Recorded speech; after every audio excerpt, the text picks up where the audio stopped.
Welcome to Queers and Quills, the official podcast. I'm audiobook narrator Kirt Graves. Every episode, I invite an attending author or narrator to join me for a one-on-one conversation about their lives and their art, so attendees and readers from across the world can get to know them not only as professionals, but as people. Joining me today is J L Gribble. J L Gribble writes speculative fiction and romance, but she's happiest when combining the two and adding a dose of the unexpected or non-traditional. When not writing, Gribble reads an eclectic range of books, adds to her Lego collection, and plays video games. She lives in Maryland with her husband and vocal Siamese cats. Will we be hearing from them later? Only time will tell. And her first novel, an urban fantasy / alternate history with queer rep, was her thesis novel for graduate school.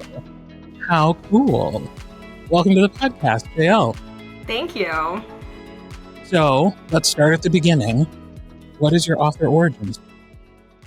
I had the fortune, or misfortune, depending on how you look at it, of growing up in the untamed wilds of the internet and the fanfic communities of the mid-90s, when on the internet no one knows if you're a dog, and I definitely was not old enough to be in some of the communities that I was in for TV shows such as Highlander and Forever Night and all the cool urban fantasy stuff that was on TV. And like a lot of authors, I got my start in fan fiction. And I definitely credit that community with giving me the encouragement to continue on that path. I did a traditional English degree for college, but then when it came time to graduate school, I found a program that at Seton Hill University in Greensburg, Pennsylvania, that literally specialized in writing popular fiction. Wow. Which is why I got to write an urban fantasy for my graduate thesis. Nice. So this was a lifelong endeavor. Yes, but it was during graduate school, which was a low residency program, that I also kind of stumbled upon my career that I have as a day job, and I started doing medical editing for a journal. And now, 20 years in, I'm a medical editor for clinical practice guidelines, specializing in HIV care and LGBT health, and that kind of also dovetailed with how my reading tastes change, and which is why I kind of slowly transitioned from more traditional urban fantasy to doing paranormal romance in MM and queer romance. Wow. That is such a cool sounding job. I'm sure like most jobs, it doesn't feel cool during the day most days, but it sounds really cool. It is very interesting. And then sometimes it's a lot of fiddly website work. Yeah. Oh, I believe it. So once you started writing, what was the journey? Like, where did you start? What kind of stories did you start writing? And then where are you now? So when I started working on my thesis novel, it was kind of the height of the Twilight craze, and I wanted to write about vampires that were not in the midst of torrid love triangles. So I told my thesis advisor, I'm going to write a vampire story where she is in a committed adult relationship. And he looked at me and he goes, well, you know, sex sells. And he was right. Okay.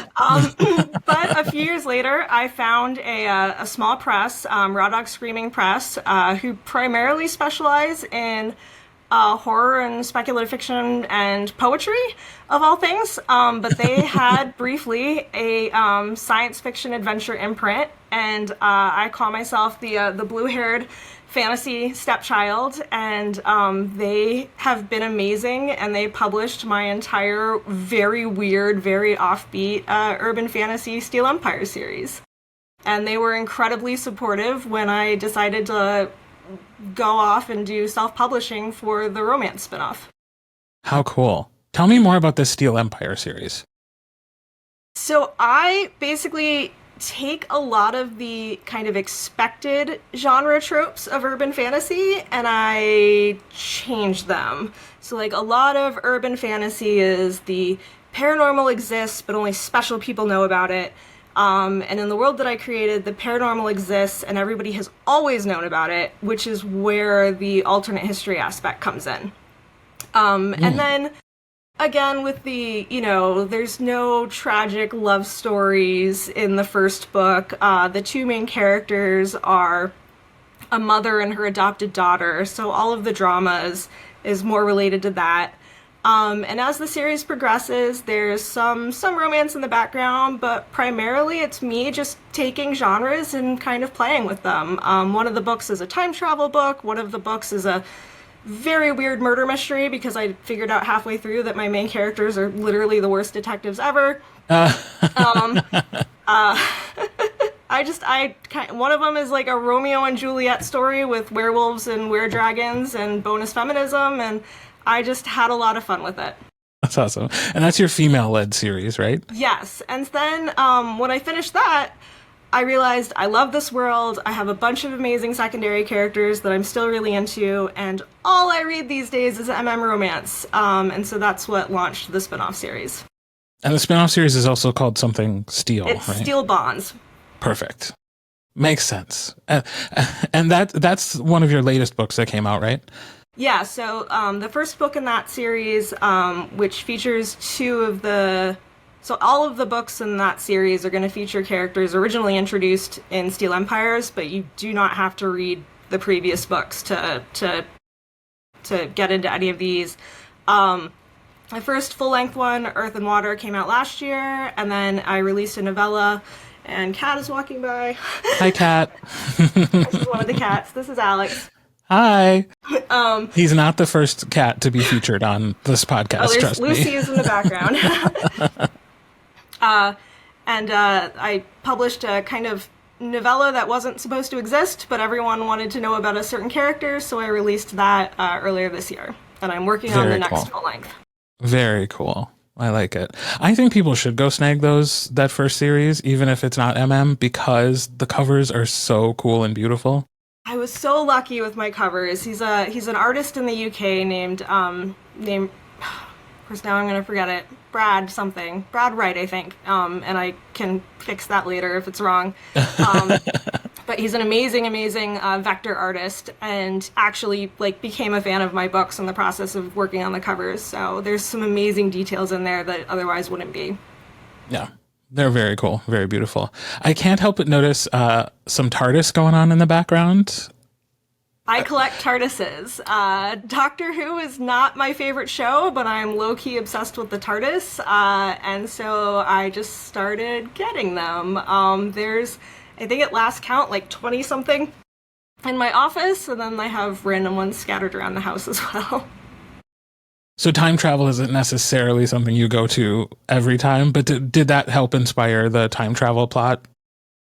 Yes, in the Steel Legacy even book? Though it turned into the simplest time travel plot ever because physics is hard. It is. Time travel is tricky. I think I just have this weird obsession with non-traditional transportation devices because I'm also really into the Stargate. So fair enough. I like it. So, is the Steel Legacy series, is that queer as well? The Steel Empire series. Or Steel Empire, thank you. Sorry. There's definitely a lot of queer rep. The daughter of the mother-daughter duo is aromantic. The main characters in Earth and Water are really important secondary characters in that series. And Kane is gay and Archer is pan. And I just have all sorts of other shenanigans all throughout there.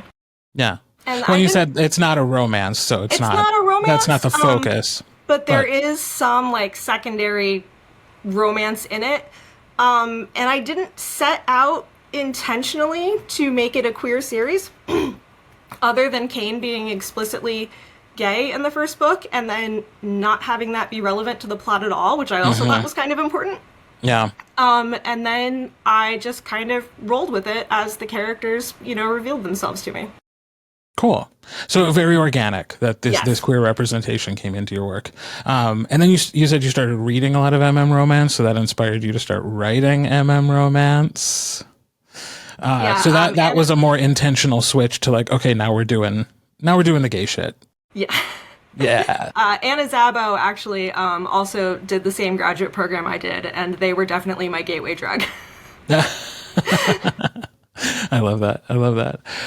Let's talk about some of your influences. We've talked about some of your TV influences, but like from maybe your childhood or even now, like what were some of those shows you were writing fan fiction about? What are some of the stories you loved growing up? What do you feel like influences and inspires you now?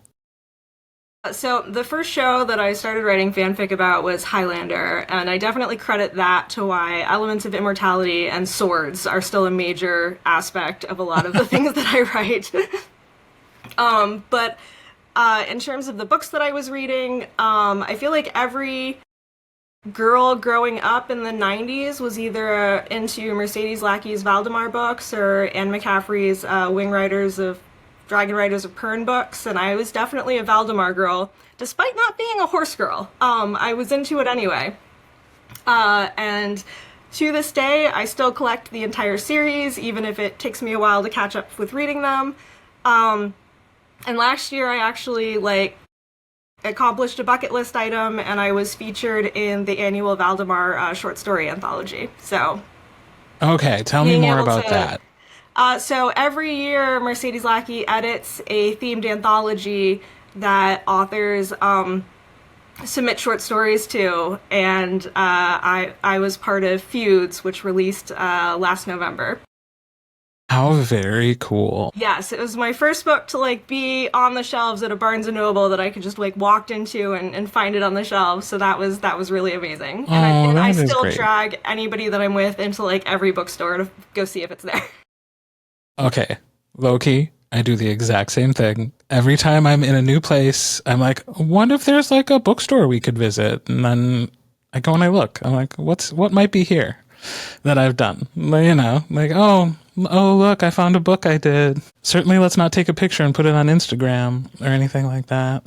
But it is such a cool feeling. Yeah, I mean, and I don't think it'll ever get old. No, and then also just being able to say that I've contributed in a small part to a world that was such an inspiration to me in terms of just expansive world building and also low-key queer rep when I was growing up.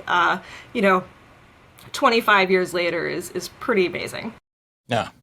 Awesome. So if somebody were coming to your work, and probably more specifically, somebody who's coming to Queers and Quills, if they're going to pick up a book by J L Gribble for the first time, where would you point them? It depends on whether they're a fantasy person / paranormal person or a contemporary person. If they're into fantasy and they want romance, either Earth and Water or Fur and Honor, which are the two paranormal romances. Pardon me.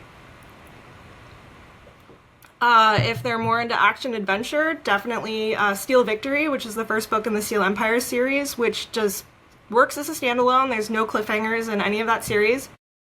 Or last year, for something completely different, I also wrote a contemporary military romance.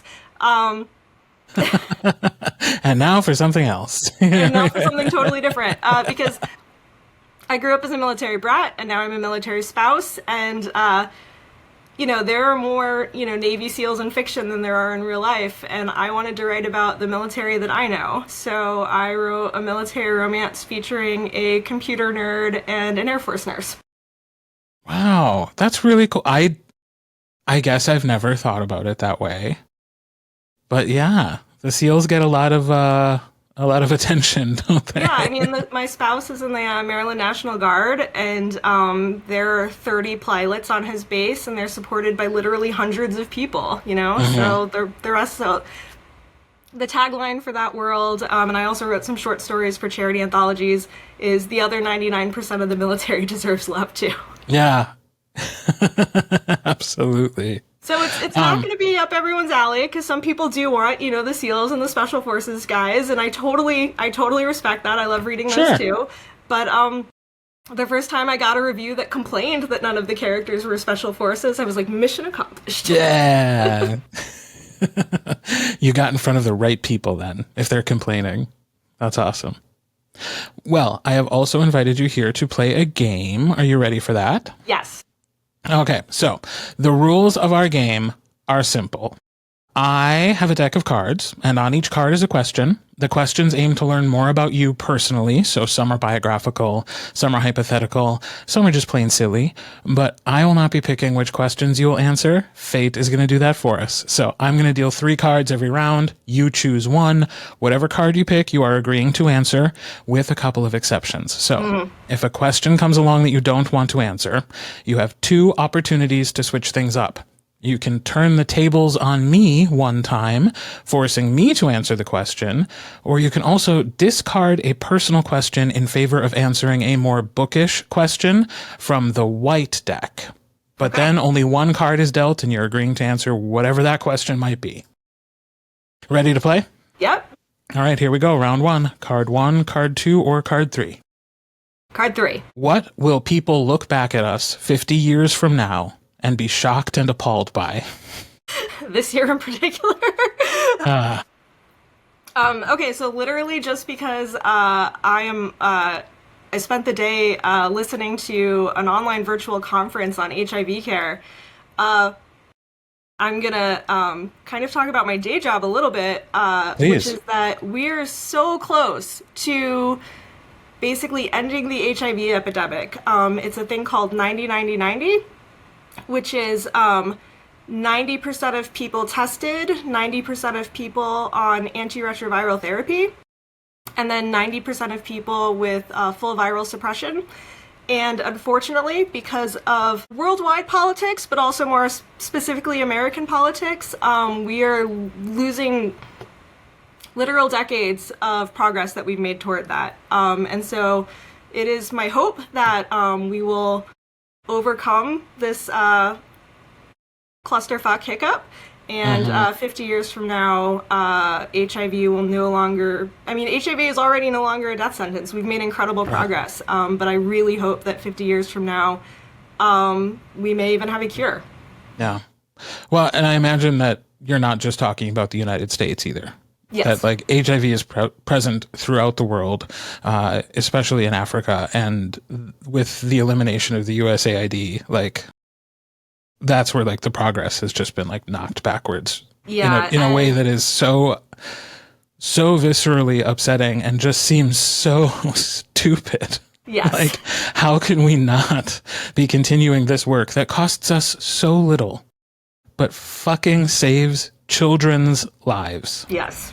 Yeah, I think you're right. I think people are going to look. Heavy, sorry, but no, hey, you know what? Sometimes things have to be heavy. We have to talk about these things. We can't be shy to talk about it. Yes, we live in this world where we get to write books and read books and have a lot of fun, but like we exist within the greater world, and especially if we're talking about queer content, like the shit that affects queer people, we need to talk about it.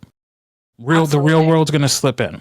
So, yes, I think 50 years from now, I hope people will look back and be shocked and appalled at this little blip and how much progress was lost on that front and many others. So, yeah. All right. So first question went heavy. We'll see what the next one does. I have to say, as I've been doing these, there tends to be themes. Like some people get all really silly questions. Others get often very serious ones. So we'll see. Yeah, we'll see. Card 1, 2, or 3? 2. What are you most excited about right now? Ooh, right now, I'm counting down the days to Queers and Quills, but also because the spouse and 2 of our best friends and I decided that if I was going to fly across the country from Maryland anyway and be on the West Coast, we should take an Alaskan cruise if I was going to already be out there. So smart. Yeah, so the Friday after Queers and Quills, I am actually taking the train up to Seattle, which is where I went to, and I'm spending a few days in the town where I went to high school and hoping to reconnect with some people there. And then that Friday, I'm meeting Eric and 2 of our best friends at the cruise port in Seattle, and we're going to go on a 7-day Alaskan cruise. Amazing. Oh, I hope that's just the best time. Yeah, and we already love cruising, but usually because we're on the East Coast, we do a lot of Caribbean. So we're really excited to do Alaska for the first time.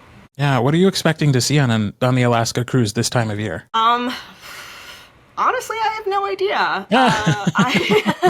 I'm going along for the adventure. This is going to be great. I'm definitely the person who I've taken so many cruises now that I just get on the boat and just kind of do whatever I feel like that day. I get on the boat. I hope for the best. Everything's pretty great. much. I love that. All right. Card 1, card 2, or card 3? Let's try 3 again. Okay. What's the favorite thing that you've purchased this year? Okay, so last weekend, as of the time of this recording, I was up in Northern Maryland for another signing called Read the Rainbow. And 2 friends came out and stayed with me a few days before and a few days after. And one of them gets a lot of tattoos. And she kind of accidentally talked me and the other into going and getting tattoos for the first time. And so I got the tattoo that I've been planning for like over 10 years at this point, which is the Stargate symbol. Oh, that's really cool. On the back of my neck. And it's because I grew up as a military brat, and that Stargate symbol is the symbol for Earth, which is home. And so now wherever I am is home. So I love that. And it's very chic too.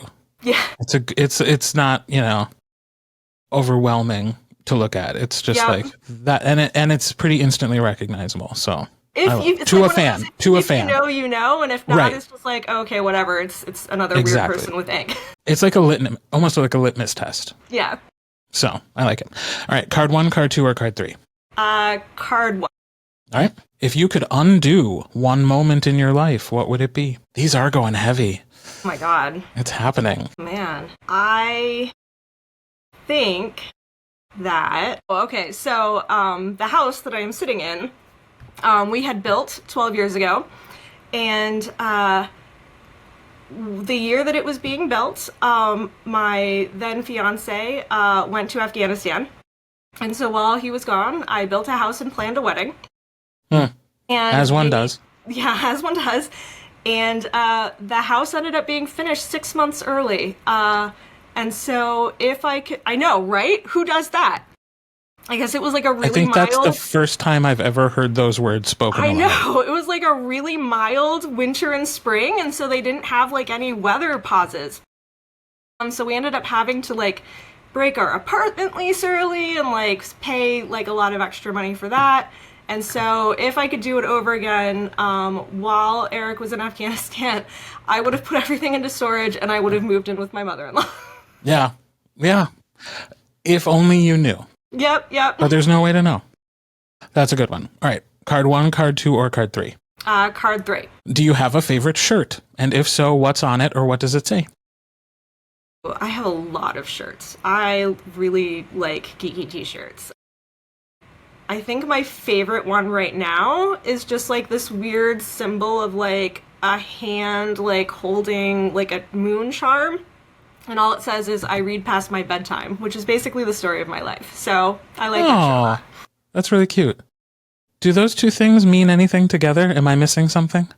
Yeah, a hand holding a moon. I got from like Torrid or something. Like, I guess the moon means it's bedtime. I guess. All right. I'm with it. I'm with it. I don't. Yeah, I'm confused, but I'll go with it. Good job, t-shirt designer. It's a pretty shirt, and it's soft, and it fits nicely, and it basically has the story of my life on it, which is I'm probably tired, and it's probably because I was up too late. Stayed up reading. Yeah. All right. Card 1, card 2, or card 3? Card 1. What's the worst job you've ever had? So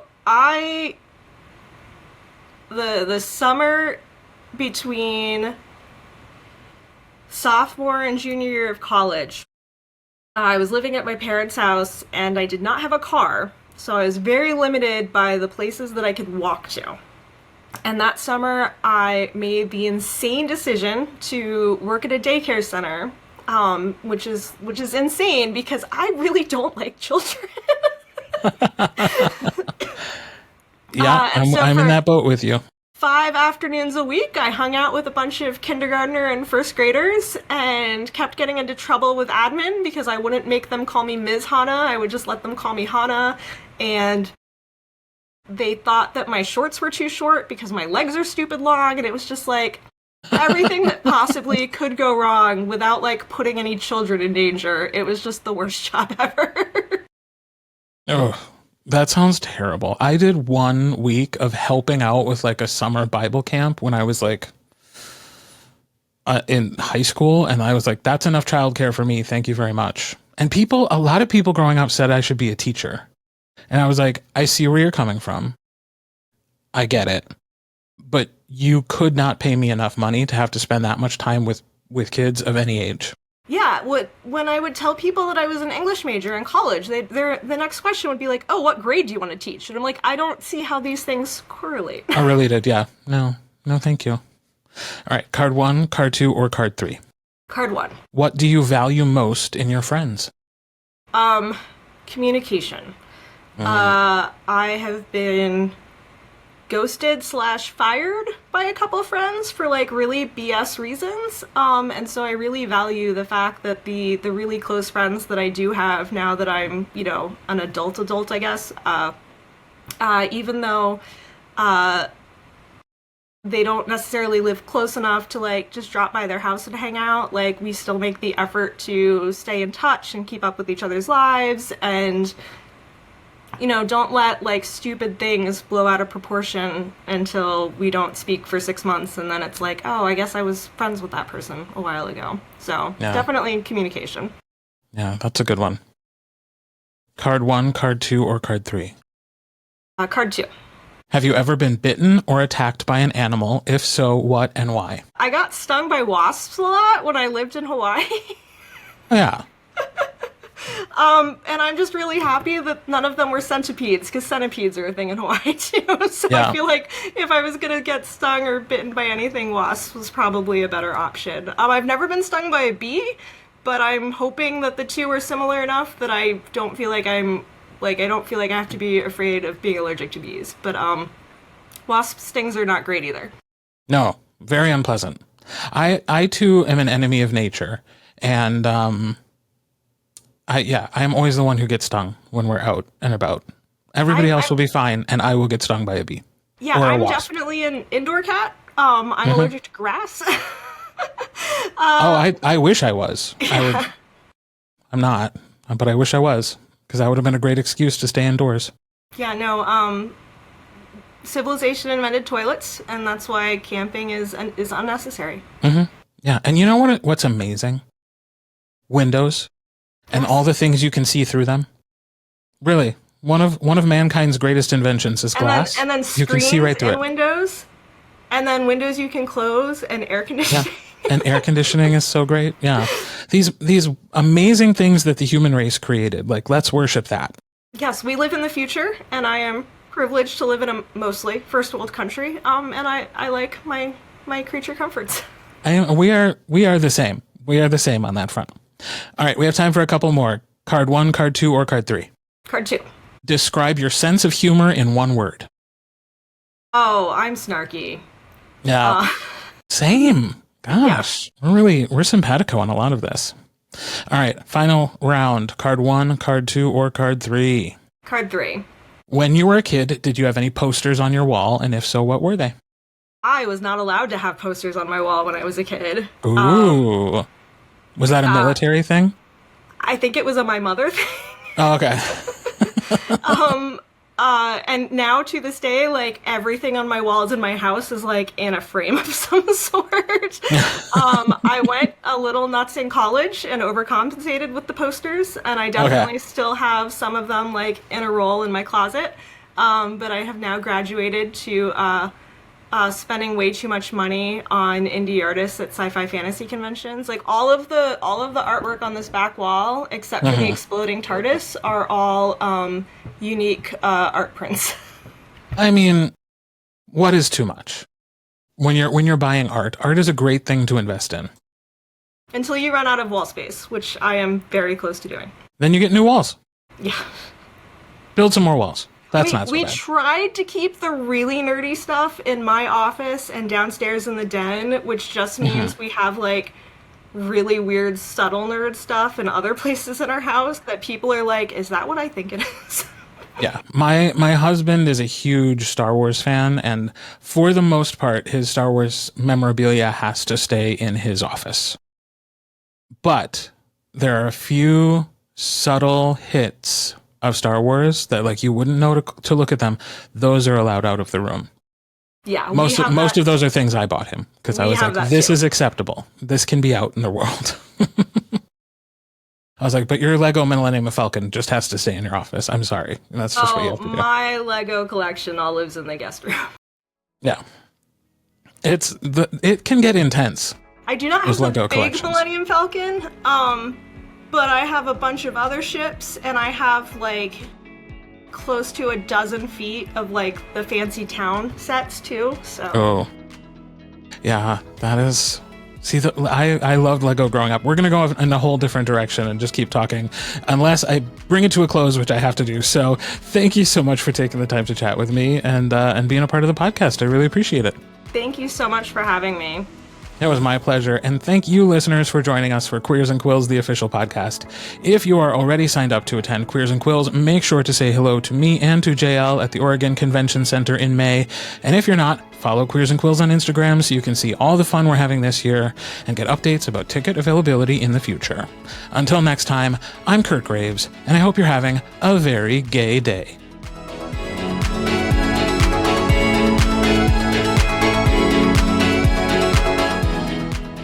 Queers and Quills, the official podcast, is produced and hosted by Kirt Graves, in coordination with Mahogany Mail and Marley Valentine. All copyrighted material is shared with permission. Music and sound effects are licensed through Storyblocks Audio. All opinions shared are those of the individuals and do not reflect the positions or policies of any company or organization with which they happen to be associated.